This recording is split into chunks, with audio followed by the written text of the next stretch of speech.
Hello hi नमस्कार, आप सुन रहे हैं जागरण पॉडकास्ट का खबरनामा। मैं हूं आपके साथ शताक्षी सिंह। आज तारीख है 13 सितंबर की और दिन है बुधवार का। चलिए आपको बताते हैं आज दिन भर की तमाम बड़ी खबरें। बुलेटिन की शुरुआत करेंगे हेडलाइंस के साथ। इंडिया की कोऑर्डिनेशन कमेटी की बैठक जारी। तेजस्वी महबूबा राघव चड्ढा सहित 12 मेंबर्स मौजूद। भारत को पहला C-295 ट्रांसपोर्ट प्लेन मिला। वायुसेना प्रमुख ने स्पेन में रिसीव किया। दिल्ली, एनसीआर और यूपी समेत कई राज्यों में होगी भारी बारिश। IMD ने जारी किया अलर्ट। केरल में निपाह वायरस को लेकर 4 जिलों में अलर्ट। राज्य में अब तक 4 केस। अमेरिका के बाद मैक्सिको की संसद में एलियन पर चर्चा। 1000 साल पुराने एलियन के शव पेश किए गए। वहीं मनोरंजन जगत में सोनाक्षी सिन्हा ने मुंबई में खरीदा नया अपार्टमेंट। 11 करोड़ रुपए है कीमत।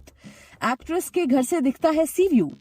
खेल जगत में भारत एशिया कप के फाइनल में लगातार 13 वनडे जीतने के बाद 41 रन से हारा श्रीलंका। अब खबरें विस्तार से जान लीजिए। राजधानी दिल्ली में बुधवार को विपक्षी गठबंधन इंडिया की कोऑर्डिनेशन कमेटी की पहली बैठक शुरू हो गई है। ये बैठक एनसीपी सुप्रीमो शरद पवार के आवास पर हो रही है, जिसमें कांग्रेस नेता KC वेणुगोपाल, तेजस्वी यादव, जम्मू कश्मीर की पूर्व मुख्यमंत्री महबूबा मुफ्ती, शिवसेना नेता संजय राउत और राघव चड्ढा सहित कमेटी के 14 में से 12 मेंबर्स मौजूद हैं।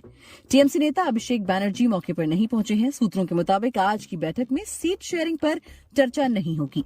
मीटिंग का एजेंडा संसद के विशेष सत्र में विपक्षी गठबंधन के लिए रणनीति बनाना है। इंडिया की कोऑर्डिनेशन कमेटी की बैठक को बीजेपी नेता संबित पात्रा ने 13 सितंबर को हिंदू विरोधी बता दिया। उन्होंने कहा कि ये सीट शेयरिंग की बैठक नहीं है। इसका उद्देश्य हिंदू धर्म को खत्म करना है। उन्होंने हिंदू धर्म को डेंगू और मलेरिया, कोरोना और एड्स कहा था। वो हिंदू धर्म की तुलना ऐसी बीमारियों से करते हैं। ये हमारे समाज के लिए खतरा है। वहीं European company airbase defence and space यानी कि एडस्पेस ने बुधवार को भारत को पहला C-295 tactical military airlift plane सौंप दिया। Air chief marshal VR Chaudhari ने स्पेन के सोविले शहर में इस प्लेन को रिसीव किया। इस ट्रांसपोर्ट एयरक्राफ्ट को जल्द ही भारत लाया जाएगा। एयर चीफ एक दिन पहले ही प्लेन लेने के लिए स्पेन पहुंच गए थे। खबरों की माने तो C-295 को स्पेन के सेविले प्लांट में बनाया जा रहा है। भारतीय वायुसेना में इसका फाइनल इंडक्शन इसी महीने हिंडन एयरबेस पर होगा। दूसरा एयरक्राफ्ट मई 2024 तक भारत आएगा। रिपोर्ट्स के मुताबिक पहले C-295 ट्रांसपोर्ट एयरक्राफ्ट की तैनाती आगरा एयरबेस में होगी, जहां इसके पायलट्स का ट्रेनिंग सेंटर भी अगले साल तक तैयार हो जाएगा।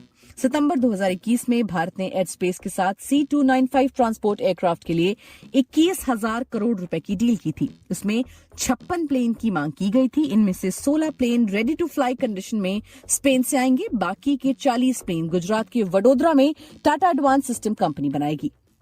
वहीं देश के कई राज्यों में भारी बारिश से जनजीवन अस्त व्यस्त हो गया है। बीते कुछ दिनों से कई राज्यों में भारी बारिश हो रही है। इसी बीच मौसम विभाग ने देश के ज्यादातर राज्यों में भारी बारिश को लेकर अलर्ट जारी किया है।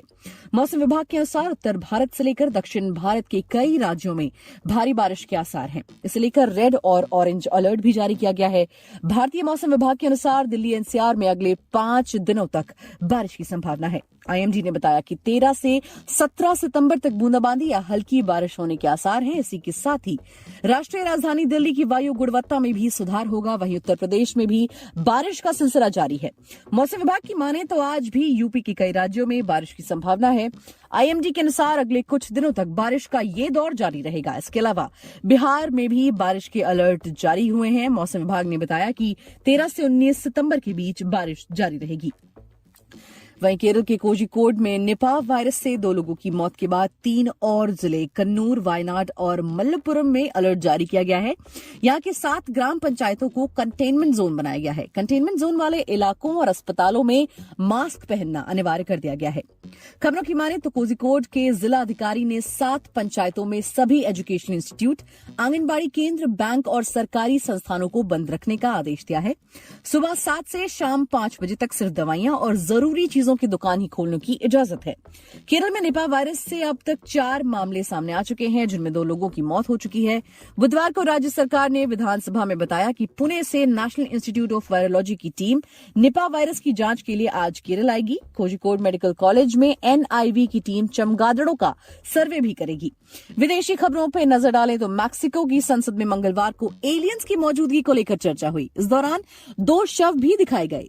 दावा है कि ये शव एलियंस के हैं। मैक्सिकन जर्नलिस्ट और यूफोलॉजिस्ट जे मोसान ने बताया कि ये शव पेरू की एक खान से मिले थे जो करीब 1000 साल पुराने हैं। संसद में इस इवेंट का लाइव टेलीकास्ट किया गया। मम्मी बन चुके एलियन के शवों को लकड़ी के बॉक्स में रखा गया था। इसका वीडियो भी जारी किया गया।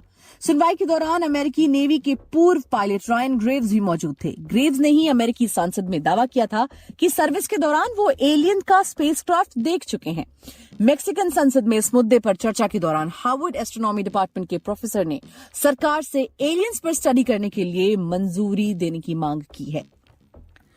वहीं अगली खबर की तरफ बढ़ते हैं। अमेरिका में हाउस ऑफ रिप्रेजेंटेटिव के स्पीकर और रिपब्लिकन पार्टी के नेता केविन मैकार्थी ने राष्ट्रपति बाइडेन के खिलाफ महाभियोग जांच शुरू कर दी है। रॉयटर्स के मुताबिक बाइडेन पर उपराष्ट्रपति रहते हुए 2009 से 17 के बीच अपने बेटे हंटर को बिजनेस डील्स में फायदा पहुंचाने के आरोप लगे हैं। अब इसके लिए हाउस ऑफ रिप्रेजेंटेटिव्स में औपचारिक प्रस्ताव लाया जाएगा।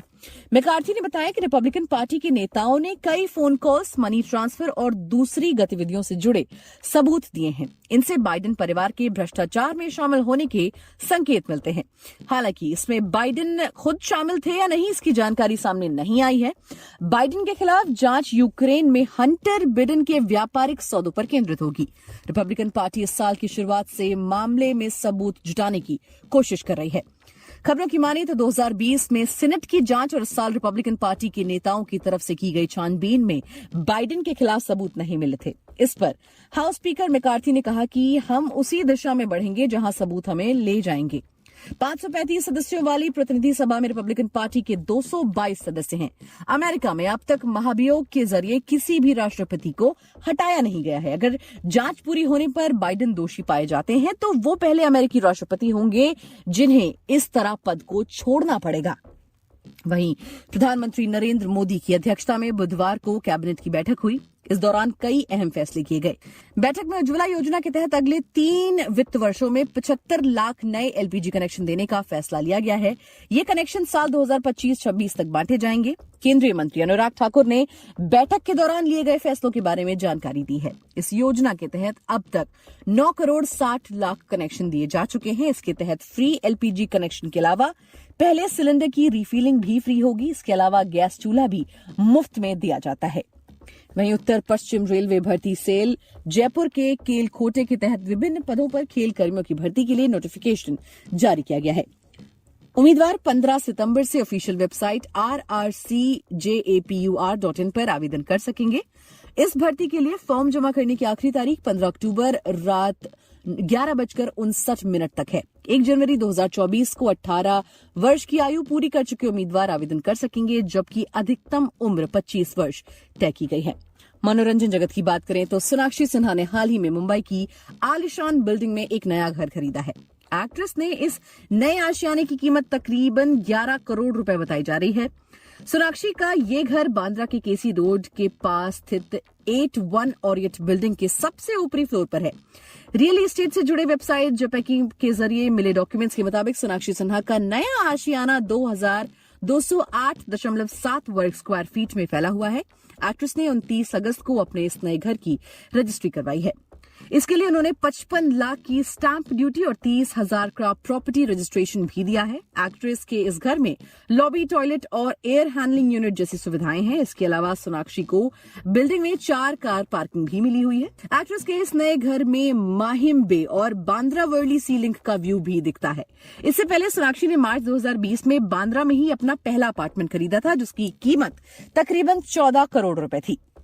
खेल जगत की बात करें तो भारत ने एशिया कप 2023 के फाइनल में प्रवेश कर लिया है। टीम ने चौथे सुपर 4 मुकाबले में डिफेंडिंग चैंपियन श्रीलंका को 41 रनों से हराया। श्रीलंका को लगातार 13 वनडे जीतने के बाद हार मिली।